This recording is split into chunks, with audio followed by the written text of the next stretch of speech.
गौरव, तुम्हारा नाम क्या है? मेरा नाम रामन है। रामन, मेरा नाम गौरव है। आज तुम्हारा विद्यालय में पहला दिन है। तुम कहाँ से आए हो? मैं मदुरै से आया हूँ। आओ, मैं तुम्हें अपने मित्रों से मिलवाता हूँ। यह शैली है, यह कर्ण है। मुझे तुम सबसे मिलकर बहुत खुशी हुई। पहले ही दिन तुम लोगों से मित्रता हो गई। देखो रामन, यह हमारे विद्यालय का पुस्तकालय है। दाईं ओर प्रयोगशाला है, पीछे की ओर खेल का मैदान है। चलो चलो अब कक्षा में चलें। बच्चों, गौरव, रामन, शैली, कर्ण, मित्र, ये सब व्यक्तियों के नाम हैं। मदुरै विद्यालय, पुस्तकालय, प्रयोगशाला, मैदान और कक्षा स्थानों के नाम हैं। खुशी और मित्रता मन के भावों के नाम हैं। नामों से हमें व्यक्ति, वस्तु, स्थान, भाव आदि की पहचान होती है। किसी व्यक्ति, वस्तु, स्थान या भाव के नाम को व्याकरण में संज्ञा कहते हैं। संज्ञा के भेद। हिंदी में संज्ञा के 3 भेद हैं: व्यक्तिवाचक संज्ञा, जातिवाचक संज्ञा, भाववाचक संज्ञा। व्यक्तिवाचक संज्ञा। आर्यन, माँ ने बताया कि रायपुर से नाना नानी आ रहे हैं। उनके साथ प्रेरणा दीदी भी आ रही हैं। हम उनके साथ दिल्ली घूमने जाएंगे। मुझे लाल किला, कुतुब मीनार और लोटस टेम्पल देखने जाना है। मैं वहाँ से जंगल बुक पुस्तक भी लाऊंगा। चारू, आर्यन और प्रेरणा विशेष व्यक्तियों के नाम हैं। रायपुर, दिल्ली विशेष स्थानों के नाम हैं। लाल किला, कुतुब मीनार, लोटस टेम्पल विशेष इमारतों के नाम हैं। जंगल बुक विशेष पुस्तक का नाम है। विशेष व्यक्ति, वस्तु, स्थान आदि का नाम बताने वाले शब्द व्यक्तिवाचक संज्ञा कहलाते हैं। बच्चों, व्यक्तिवाचक संज्ञा के बाद हम जातिवाचक संज्ञा के बारे में जानते हैं। जातिवाचक संज्ञा जिस संज्ञा शब्द से किसी व्यक्ति विशेष का नहीं बल्कि उसकी पूरी जाति का बोध हो, उसे जातिवाचक संज्ञा कहते हैं। लड़के खेल रहे हैं। फुटबॉल जोर से उछली। यहाँ लड़का और फुटबॉल से किसी एक की पहचान नहीं हो रही है, बल्कि पूरी जाति का बोध हो रहा है। भाववाचक संज्ञा ऐसे संज्ञा शब्द जिनसे कोई भाव, स्वाद या एहसास प्रकट हो, भाववाचक संज्ञा कहलाते हैं। जैसे संतरे में बहुत खटास है, पक्षी को प्यास लगी है, शिवाजी अपनी चतुराई से बच गए। यहाँ खटास, प्यास और चतुराई भाववाचक संज्ञा है। बचपन, बुढ़ापा, जवानी, थकान, चुभन, खुशी इत्यादि शब्द भी भाववाचक संज्ञा हैं। हिंदी व्याकरण में संज्ञा के 3 ही भेद हैं, परंतु अंग्रेजी व्याकरण के प्रभाव से संज्ञा के 2 रूप और माने जाते हैं: द्रव्यवाचक संज्ञा, समूहवाचक संज्ञा। ये दोनों संज्ञा रूप जातिवाचक संज्ञा में ही शामिल किए जाते हैं। द्रव्यवाचक संज्ञा सोना, मिट्टी, पीतल इत्यादि ऐसी वस्तुओं को जिनसे कुछ निर्मित किया जा सके द्रव्यवाचक संज्ञा कहा जाता है। मैंने सोने की अंगूठी खरीदी। 2 लीटर दूध लाओ। लोहे का दरवाजा मजबूत है। चांदी, सोना, दूध, लोहा, मिट्टी, तेल, घी इत्यादि द्रव्यवाचक संज्ञाएं हैं। समुदायवाचक संज्ञा जब किसी जातिवाचक संज्ञा से समूह का बोध होता है तो उसे समुदायवाचक संज्ञा कहते हैं। जैसे भीड़ तमाशा देखने के लिए इकट्ठी हो गई। सेना सीमा पर रक्षा करती है। जनता, भीड़ दल, समूह सेना, झुंड आदि समुदायवाचक संज्ञाएं हैं। आइए भाववाचक संज्ञाएं बनाना सीखें। जातिवाचक संज्ञा से भाववाचक संज्ञा बनाना। माता, मातृत्व, भक्त, भक्ति, बच्चा, बचपन, राष्ट्र, राष्ट्रीयता, मित्र, मित्रता, मानव, मानवता, बंधु, बंधुत्व, शैतान, शैतानी। सर्वनाम शब्दों से भाववाचक संज्ञा बनाना। मम, ममत्व। अपना, अपनत्व। निज, निजत्व। विशेषण शब्दों से भाववाचक संज्ञा बनाना। सच्चा, सच्चाई। कंजूस, कंजूसी। सरल, सरलता। हिंसक, हिंसा। प्रशंसनीय, प्रशंसा। दीन, दीनता। गहरा, गहराई। चतुर, चतुराई। क्रिया शब्दों से भाववाचक संज्ञा बनाना। चढ़ना, चढ़ाई। घिसना, घिसावट। थकना, थकान। दिखना, दिखावा। दौड़ना, दौड़। उठना, उठान। हंसना, हंसी। सजना, सजावट। संज्ञा शब्द लिंग, वचन और कारक से प्रभावित होते हैं और उनका रूप बदल जाता है। इन्हें संज्ञा के विकारक तत्व कहते हैं। आइए लिंग, वचन और कारक के बारे में जानें। लिंग व्याकरण में संज्ञा शब्द के जिस रूप से उसके स्त्री या पुरुष जाति के होने का पता चले उसे लिंग कहते हैं। लिंग के भेद। हिंदी भाषा में लिंग के दो भेद होते हैं, पुल्लिंग और स्त्रीलिंग। पुल्लिंग शब्द के जिस रूप से उसके पुरुष जाति के होने का बोध हो उसे पुल्लिंग कहा जाता है। सेठ जी ने नौकर को इनाम दिया। डॉक्टर ने रोगी की जांच की। ग्वाला दूध बेचने चला गया। सेठ जी, नौकर, इनाम, डॉक्टर, ग्वाला शब्द पुल्लिंग है। स्त्रीलिंग शब्द के जिस रूप से उसके स्त्री जाति के होने का बोध हो उसे स्त्रीलिंग कहा जाता है। बकरी हरी घास खा रही है। चूहिया बिल में घुस गई। बालिका नृत्य करेगी। इनमें बकरी, घास, चूहिया और बालिका शब्द स्त्रीलिंग हैं। लिंग की पहचान। निर्जीव वस्तुओं के लिंग की पहचान के लिए उनके साथ प्रयुक्त क्रिया या विशेषण पर ध्यान देना चाहिए। प्राणीवाचक संज्ञा शब्दों से स्त्री पुरुष अथवा नर मादा दोनों का पता चलता है, परंतु कुछ शब्द सदैव पुल्लिंग या स्त्रीलिंग होते हैं। जैसे नित्य पुल्लिंग शब्द देशों के नाम भारत, चीन, नेपाल, अमेरिका। पर्वतों के नाम हिमालय, सतपुड़ा, अरावली। सागरों, महासागरों के नाम अरब सागर, हिंद महासागर। दिनों के नाम सोमवार, मंगलवार। धातुओं के नाम सोना, पीतल, तांबा। चांदी स्त्रीलिंग है। द्रव्य पदार्थों के नाम पेट्रोल, डीजल, पानी, दूध, दही। अकारांत शब्द मच्छर, खटमल। नित्य स्त्रीलिंग शब्द समूहवाची शब्द कक्षा, सेना, भीड़, पंक्ति, जमात। भाषा और बोलियों के नाम हिंदी, अंग्रेजी, पंजाबी, गढ़वाली, ब्रज। तिथियों के नाम प्रथमा, द्वितीया, चतुर्थी। नदियों के नाम गंगा, यमुना, नर्मदा, गोदावरी। ऋतुओं के नाम वर्षा, ग्रीष्म, शिशिर। इकारांत एवं ईकारांत शब्द शक्ति, भक्ति, टाई, टोपी, साड़ी। पदवाची संज्ञा शब्दों में लिंग परिवर्तन नहीं होता। ये स्त्री पुरुष दोनों के लिए समान रूप से प्रयोग किए जाते हैं। जैसे राष्ट्रपति, डॉक्टर, मंत्री, तैराक, खिलाड़ी आदि। बच्चों, अब हम सीखेंगे कि कैसे पुल्लिंग शब्दों को स्त्रीलिंग शब्दों में बदला जाता है। आ प्रत्यय जोड़कर। महोदय, महोदया। छात्र, छात्रा। आचार्य, आचार्या। अध्यक्ष, अध्यक्षा। प्रिय, प्रिया। शिष्य, शिष्या। अ और आ को ई में बदलकर दास, दासी। बकरा, बकरी। कटोरा, कटोरी। मामा, मामी। पुत्र, पुत्री। नाना, नानी। अ और आ को इया में बदलकर डिब्बा, डिबिया। बंदर, बंदरिया।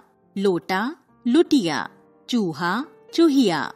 आन को अति में बदलकर श्रीमान, श्रीमती, गुणवान, गुणवती, बुद्धिमान, बुद्धिमती, बलवान, बलवती। अक को इका में बदलकर लेखक, लेखिका, गायक, गायिका, अध्यापक, अध्यापिका, सेवक, सेविका। इन या आइन जोड़कर माली, मालिन, ठाकुर, ठकुराइन, नाग, नागिन, पंडित, पंडिताइन। नी या इनी जोड़कर शेर, शेरनी, हंस, हंसिनी। ता को त्री में बदलकर अभिनेता, अभिनेत्री, निर्माता, निर्मात्री। अन्य परिवर्तन विद्वान, विदुषी, वीर, वीरांगना, कवि, कवयित्री, साधु, साध्वी, सम्राट, सम्राज्ञी, वर, वधू।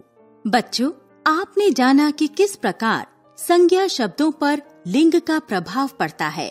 अब आपको बताते हैं कि वचन किसे कहते हैं और संज्ञा पर इसका क्या प्रभाव पड़ता है।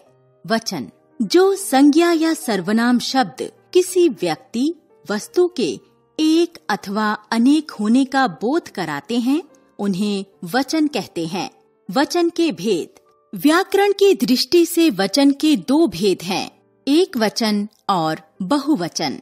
एक वचन शब्द के जिस रूप से उसकी संख्या के एक होने का बोध हो, उसे एक वचन कहते हैं। जैसे राजन बांसुरी बजाता है, वह घोड़ा कौन लाया, दादाजी का चश्मा सुनहरी है।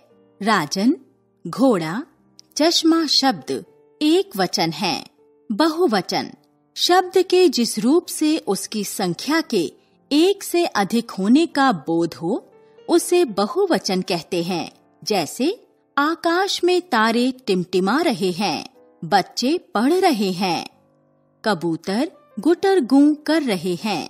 तारे, बच्चे, कबूतर एक से अधिक हैं। यह हमें वाक्यों की क्रिया से पता चला। अक्सर आदर के लिए बहुवचन का प्रयोग किया जाता है। माताजी बच्चे को समझा रही हैं, नेताजी भाषण दे रहे हैं। माताजी और नेताजी एक वचन हैं, परंतु आदर देने के लिए उनके लिए बहुवचन का प्रयोग किया गया है। वचन की पहचान। संज्ञा, सर्वनाम, विशेषण एवं क्रियापदों से भी हम वचन को पहचान सकते हैं। लड़कियां बुनाई कर रही हैं, बहुवचन। कुत्ता डरकर भाग गया, एक वचन। इनमें संज्ञा से वचन का पता चल रहा है। तू घर कब जाएगा, एक वचन। वे कल मिलेंगे, बहुवचन। इनमें सर्वनाम से वचन का बोध हो रहा है। दादी मीठा खरबूजा लाईं, एक वचन। ये सारे आम खट्टे हैं, बहुवचन। इनमें विशेषण शब्द वचन की पहचान करा रहे हैं। हिरन भाग रहा है, एक वचन। आज भी बाजार खुले हैं, बहुवचन। इनमें क्रियापद वचन को बता रहे हैं। कुछ शब्द सदा बहुवचन में ही प्रयोग किए जाते हैं। जैसे आंसू निकल गए, हस्ताक्षर हो गए, प्राण पखेरु उड़ गए। पुलिस, जनता और भीड़ जैसे समुदायवाचक शब्द एक वचन की तरह प्रयोग किए जाते हैं। जातिवाचक संज्ञाएं दोनों रूपों में प्रयोग की जाती हैं। जैसे गाय चर रही है, गायें चर रही हैं। बच्चों, अब तुम्हें बताते हैं कि शब्दों को एक वचन से बहुवचन में कैसे बदला जाता है। स्त्रीलिंग शब्द के अंत में आने वाले अ को ऐ में बदलकर रात, रातें, बात, बातें, पुस्तक, पुस्तकें, मेज, मेजें। पुल्लिंग शब्द के अंत में आए आ को ए में बदलकर कुत्ता, कुत्ते, घड़ा, घड़े, कपड़ा, कपड़े, घोड़ा, घोड़े, पकौड़ा, पकौड़े। स्त्रीलिंग शब्द के अंत में आए आ में ऐ जोड़कर दिशा, दिशाएं, महिला, महिलाएं, अध्यापिका, अध्यापिकाएं, शिला, शिलाएं। स्त्रीलिंग शब्दों में ई को इया में बदलकर तिथि, तिथियां, जाति जातियां, नदी नदियां, मछली मछलियां, टोपी टोपियां, नीति नीतियां। स्त्रीलिंग शब्द के अंत में आए या में चंद्र बिंदु जोड़कर गुड़िया गुड़ियां, चिड़िया चिड़ियां, डलिया डलियां। स्त्रीलिंग शब्द के अंत में आए ऊ को उए में बदलकर वस्तु वस्तुएं, ऋतु ऋतुएं, वधु वधुएं, धातु धातुएं। स्त्रीलिंग शब्दों के साथ गण जन या वृंद जोड़कर अध्यापक अध्यापक गण, भक्त भक्तजन, गायक गायक वृंद। अब हम जानेंगे कारक के बारे में कि कारक किसे कहते हैं, कारकों के कितने भेद हैं और इनका संज्ञा पर प्रभाव किस प्रकार होता है। कारक संज्ञा या सर्वनाम का क्रिया से संबंध बताने वाले शब्द कारक कहलाते हैं। यदि कारक चिन्ह न हो अथवा बदल दिए जाएं, तो क्रिया से संज्ञा या सर्वनाम का संबंध पता नहीं चलेगा। कारक के भेद। कारक के 8 भेद हैं। नीचे की तालिका में इन कारक भेदों के परसर्ग दिए जा रहे हैं। कर्ता कारक ने, कर्म कारक को, करण कारक से, संप्रदान कारक को के लिए, अपादान कारक से अलग होने का भाव, संबंध कारक का, के, की, रा, रे, री, अधिकरण कारक में, पर, संबोधन कारक हे, अरे, ओ। आइए सभी कारकों के बारे में विस्तार से जानें। कर्ता कारक।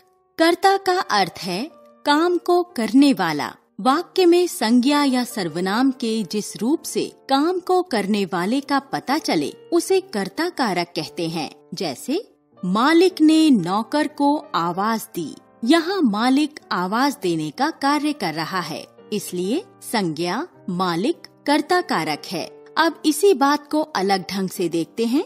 मालिक नौकर को आवाज दे रहा है, यहाँ विभक्ति चिन्ह नहीं है, फिर भी कर्ता कारक मालिक ही है।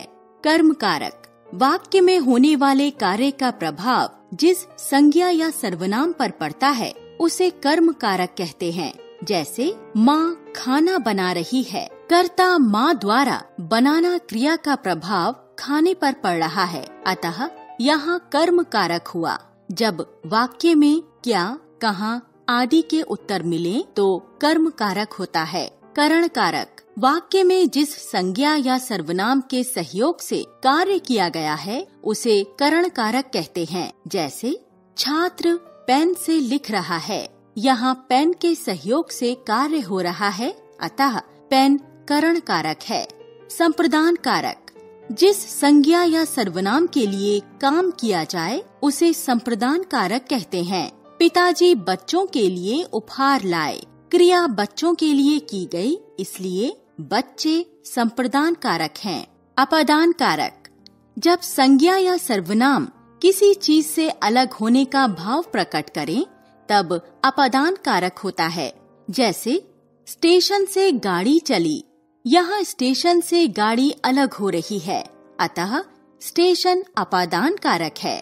अन्य कारकों के बारे में जानने से पहले हम यहाँ करण और अपादान कारक तथा कर्म और संप्रदान कारक में अंतर समझेंगे।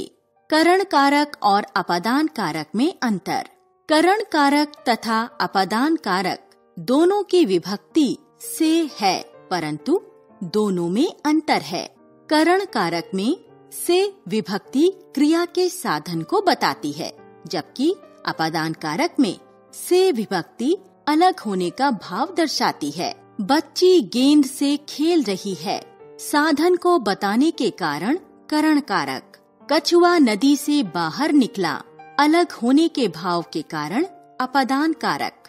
कर्म कारक और संप्रदान कारक में अंतर। कर्म कारक और संप्रदान कारक दोनों की विभक्ति को है, परंतु कर्म कारक में को क्रिया का फल कर्म पर दिखाता है, जबकि संप्रदान कारक में को विभक्ति से कुछ देने या करने का भाव पता चलता है। बहन ने भाई को राखी बांधी। कर्म कारक। नीता ने काव्या को उपहार दिया। संप्रदान कारक। संबंध कारक। संज्ञा या सर्वनाम के जिस रूप से वाक्य के दूसरे शब्दों के साथ उसका संबंध पता चले उसे संबंध कारक कहते हैं। जैसे शानू की कमीज सफेद है। अधिकरण कारक वाक्य में संज्ञा या सर्वनाम के जिस रूप से क्रिया के होने के आधार या स्थान का पता चले उसे अधिकरण कारक कहते हैं। जैसे शेर कुएं में जा गिरा। क्रिया के होने का स्थान ज्ञात हो रहा है, अतः यहाँ अधिकरण कारक है। संबोधन कारक संज्ञा या सर्वनाम के जिस रूप से किसी को संबोधित करने पुकारने का बोध हो उसे संबोधन कारक कहते हैं। जैसे हे राम मुझ पर दया करो।